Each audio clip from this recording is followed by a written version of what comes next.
بسم اللہ الرحمن الرحیم۔ پیارے ناظرین السلام علیکم۔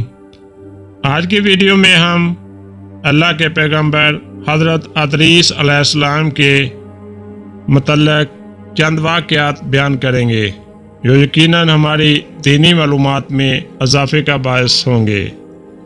پیارے دوستو، حضرت ادریس علیہ السلام اللہ تعالیٰ کے تیسرے نبی تھے۔ حضرت آدم علیہ السلام کے بیٹے حضرت شیش علیہ السلام کے بعد نبوت کے منصب پر فائز ہوئے۔ مورخین کے مطابق آپ کی پیدائش عراق کے شہر بابل میں ہوئی۔ حضرت ادریس علیہ السلام نے سب سے پہلے لکھنے پڑھنے اور تعلیم حاصل کرنے کا علم دیا۔ لوگ حضرت ادریس یعنی درس دینے والے کے نام سے پکارنے لگے۔ آپ کا حضرت شیش علیہ السلام کی 5ویں پشت سے تعلق تھا۔ حضرت ادریس علیہ السلام حضرت نوح علیہ السلام سے 1000 سال پہلے پیدا ہوئے۔ حضرت ادریس علیہ السلام وہ پہلے انسان ہیں جنہیں علم النجوم اور حساب کا علم بطور معجزہ اللہ تعالیٰ نے عطا کیا۔ سب سے پہلے حضرت ادریس علیہ السلام نے ہی لکھنا، پڑھنا اور کپڑا سینا ایجاد کیا۔ اس سے پہلے لوگ جانوروں کی کھالیں استعمال کرتے تھے۔ ناپ تول کا طریقہ اور ہتھیار کا استعمال بھی حضرت ادریس علیہ السلام نے ایجاد کیا۔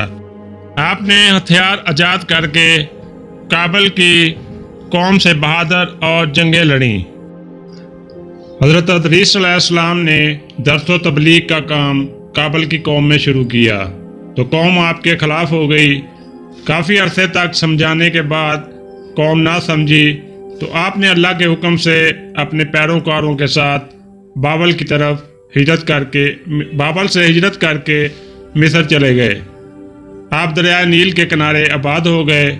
آپ نے درس و تدریس کا کام یہاں سے شروع کیا۔ جیسا کہ قرآن پاک کی سورہ مریم اور سورہ انبیاء میں آپ کا ذکر اس طرح ملتا ہے۔ حضرت ادریس علیہ السلام نے حضرت عزرائیل علیہ السلام سے کہا، مجھے جنت کی سیر کرا کر لاؤ۔ تو حضرت عزرائیل علیہ السلام نے پہلے آپ کو جہنم دکھائی، پھر جنت کی سیر کو لے گئے۔ آپ جب جنت میں گھومے پھرے تو عزرائیل علیہ السلام نے حضرت ادریس علیہ السلام سے کہا کہ چلو اب دنیا میں جانے کا وقت آ گیا۔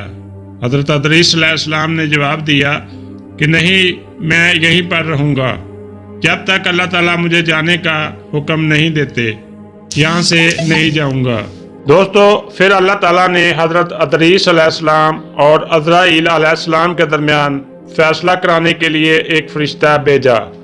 تو حضرت ادریس علیہ السلام نے فرمایا کہ میں قانون خدا کے مطابق موت کا ذائقہ چکھ چکا ہوں، لہذا جنت میں آ گیا ہوں، اور اللہ تعالیٰ نے فرمایا ہے کہ جو جنت میں داخل ہوگا وہ نکالا نہیں جائے گا، لہذا میں واپس نہیں جاؤں گا۔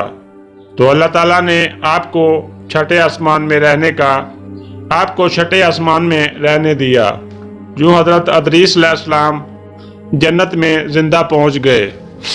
دوستو، یہ تو تھے حضرت ادریس علیہ السلام کے متعلق چند واقعات جو یقیناً ہمارے مذہبی اور روحانی علم میں اضافے کا باعث ہوں گے۔ ویڈیو اچھی لگی ہو تو ویڈیو کو لائک اور شیئر ضرور کیجیے گا۔ ملتے ہیں اگلی ویڈیو میں، تب تک اللہ حافظ۔